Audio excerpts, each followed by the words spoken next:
ने भैंस की कुर्बानी नहीं की, तो रसूलुल्लाह सल्लल्लाहु अलैहि वसल्लम ने भैंस का दूध भी नहीं पिया, फिर वो क्यों पीते हो?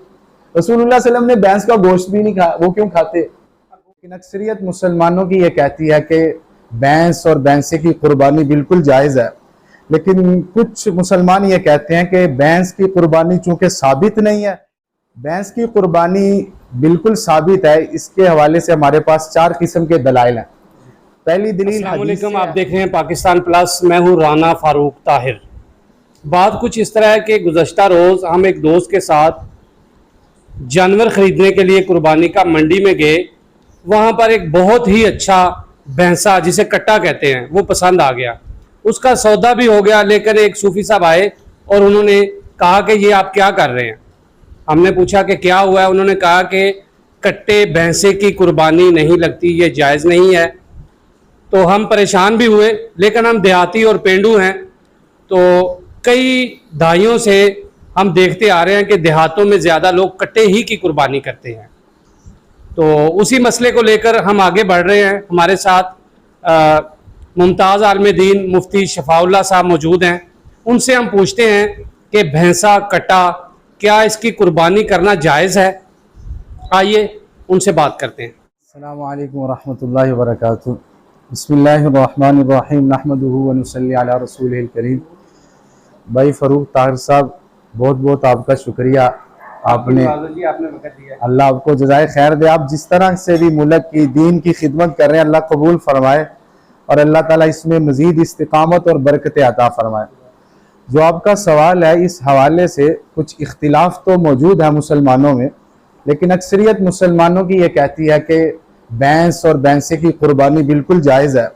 लेकिन कुछ मुसलमान ये कहते हैं कि भैंस की कुर्बानी चूँकि साबित नहीं है, इसलिए ये जायज़ नहीं।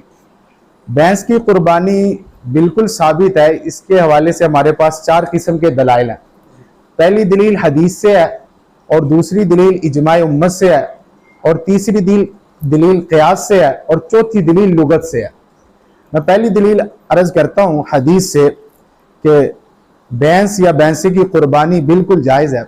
वो हज़रत अली रज़ी अल्लाह ताला अन्हु का फरमान है। हज़रत अली रज़ी अल्लाह ताला अन्हु फरमाते हैं, अल जमूसु तुजज़िउ अन सबअतिन फिल उज़हिया, कि जिस तरह गाय में, बैल में 7 आदमी शरीक हो सकते हैं, इसी तरह भैंसे में, यानी कि जिसको हमारी ज़ुबान में कट्टा भी कहते हैं, उसमें 7 आदमी शरीक हो सकते हैं। इसी तरह इमाम हसन बसरी रहमतुल्लाह अलैह फरमाते हैं, अल जामूसु बिमंजिलतिल बकरा, जामूस जो है यानी भैंस जो है, ये गाय की ही तरह है। अब सवाल यहाँ ये हो सकता है, ये तो हज़रत अली का फरमान है, हज़रत अली कोई नबी तो नहीं, और इमाम हसन बसरी रहमतुल्लाह अलैह का फरमान है, वो भी नबी नहीं, तो ये कैसे आप इसको हदीस कह सकते हैं? ये सवाल या इतराज़ वही करेगा जिसको हदीस की तारीफ नहीं आती।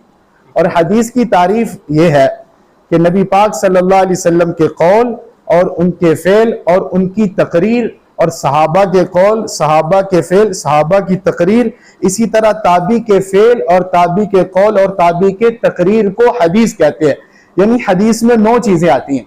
सिर्फ हुजूर सल्लल्लाहु अलैहि वसल्लम के फ़ेल, यानी जो हुजूर सल्लल्लाहु अलैहि वसल्लम ने काम किया, या हुजूर सल्लल्लाहु अलैहि वसल्लम के कौल, यानी हुजूर सल्लल्लाहु अलैहि वसल्लम ने जो बात की, या तकरीर, यानी जो अल्लाह के नबी के सामने कोई फ़ेल हुआ या बात हुई, अल्लाह के नबी ने खामोशी इख्तियार की, इसको हदीस, सिर्फ इसको नहीं कहते, बल्कि सहाबी के भी कौल फ़ेल तकरीर को हदीस कहते हैं, और ताबी के भी कौल फ़ेल तकरीर को हदीस कहते हैं।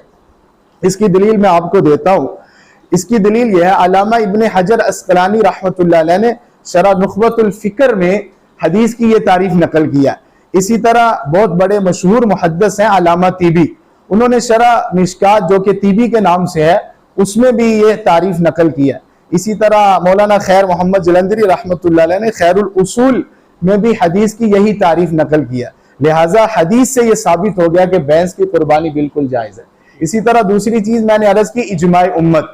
इजमाए उम्मत के बारे में अल्लामा इब्नुल मुंज़िर रहमतुल्लाह अलैह, जो कि उनकी किताबुल इजमा लि इब्नुल मुंज़िर है, उसमें वो फरमाते हैं, वजमाउ अन्ना हुक्मल जामूस अन्ना हुक्मल जवामीसी अन्ना अलल हुक्मल जवामीसी अलल बकर, के जो इजमा है इस बात पर फुकाहा का कि बैल जो है, जो भैंस है, ये गाय की ही तरह है।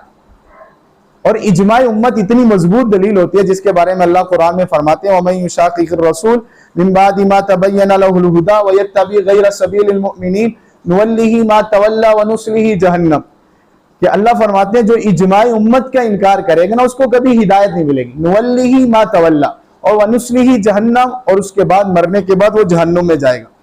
अब यहाँ पर एक सवाल हो सकता है कि बहुत सारे ऐसे लोग हैं जिन्होंने इजमाई उम्मत का इनकार किया और वो उनको बाद में हिदायत मिल गई, हालांकि अल्लाह कह रहे हैं जो इजमाई उम्मत का मुनकर है उसको हिदायत ही नहीं मिलेगी। तो इस हवाले से इजमाई उम्मत के मुनकर ना दो तरह के हैं, एक वो है जिसको कोई और दलील मिल गई फिर उसने इजमा का इनकार कर दिया, इसको तो अल्लाह हिदायत दे देंगे। लेकिन एक जिद्दी होता है, जिद्दी जो होता है ना वो दलील के बगैर ही इजमा का इनकार करता है। जैसे हजरत उमर जिद्दी नहीं थे और अबू जहल जिद्दी था, हजरत उमर को अल्लाह ने हिदायत दे दी और अबू जहल को हिदायत नहीं मिली। तो ये हमारी दूसरी दलील। तीसरी दलील है क़यास।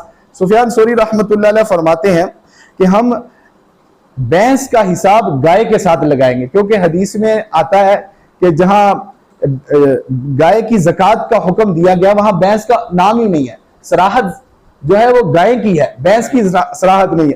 तो उन्होंने कहा कि जैसे हमने भैंस को ज़कात के निसाब में कि जितनी गाय होंगी अगर इतनी भैंसें हो तो उन पर ज़कात वाजिब है, जैसे उन्होंने ज़कात के निसाब में क़यास किया है भैंस को गाय पर, ऐसे ही हमने कुर्बानी में भी क़यास किया है भैंस को गाय की कुर्बानी पर।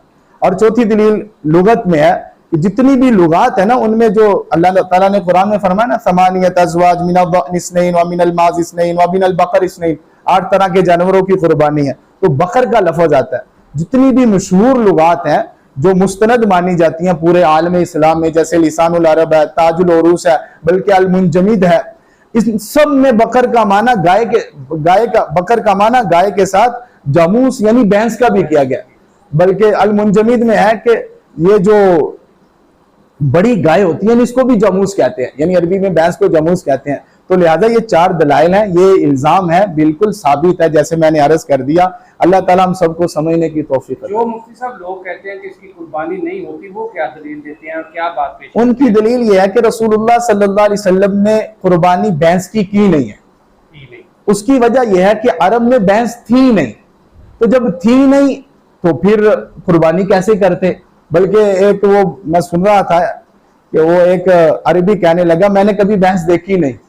उन्होंने दूसरे साथी ने पूछा कि आपने कब क्यों नहीं देखी, कह रहने लगे हमारी भैंस जो होती है ना वो चिड़ियाघर होती है, चिड़ियाघर में कभी गया ही, और जो चिड़ियाघर का जानवर वो वहां शुमार किया जाता है वो कुर्बानी कैसे करेंगे। दूसरा मुफ्ती साहब जो दोस्त कुछ साल पहले भी ये सुनने में आया था, पहले आप रिकॉर्ड बता रहे थे कि काफी लोग हैं जो पहले इसको नहीं मानते थे, कुर्बानी नहीं करते थे, उनमें से अब कुछ लोग करने लग गए, उनके बारे में बताइए कि वो। एक बुजुर्ग है नईमुल हक मुल्तानी साहब, मसलक अहले हदीस से है, उन्होंने पूरी किताब लिखी है कि भैंस की कुर्बानी का तहकीकी जायजा, और उसमें उन्होंने साबित किया कि कुर्बानी बिल्कुल जायज है।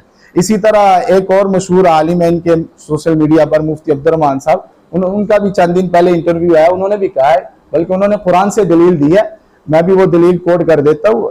ये सूरह हज की 34 नंबर आयत है, फकुलू मिम्मा दुकिरस्मुल्लाहि अलैहि, अल्लाह ताला फरमा रहे हैं मिन बहीमतिल अनाम, कि ये जो मैंने जो कुर्बानी है ना ये शुरू से अल्लाह ताला ने पहली उम्मतों पे भी वाजिब की थी। तो अल्लाह ने फरमाया उन जानवरों पर अल्लाह का नाम लो, मिन बहीमतिल अनाम, जो बहीमतिल अनाम कहते हैं जो घर में पालतू जानवर होते हैं। सईदुल अनाम नहीं फरमाया, यानी शिकारी जानवर नहीं फरमाया, क्योंकि भैंस तो बिल इत्तिफाक घर में ही पाली जाती है, और कुरान और हदीस में कहीं भी ये नहीं है कि भैंस पालतू जानवर नहीं। लिहाजा ये बिल्कुल भैंस की कुर्बानी जायज है। ये अब सिर्फ अहनाफ का मसला नहीं रहा, उम्मत में ये मसला आ गया कि उम्मत की अक्सरियत कहती है जायज है, चंद एक कहते हैं कि जो वो उनके बारे में मैं थोड़ी सी मजीद वजाहत कर दूं। वो कहते हैं अरब ने भैंस की कुर्बानी नहीं की, तो रसूलुल्लाह सल्लल्लाहु अलैहि वसल्लम ने भैंस का दूध भी नहीं पिया, फिर वो क्यों पीते हो?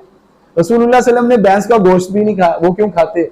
गोश्त तो सारा साल कटे का हम देखते हैं, हर शहर में हर कसाई के पास मिलता है, लोग खाते हैं। जी।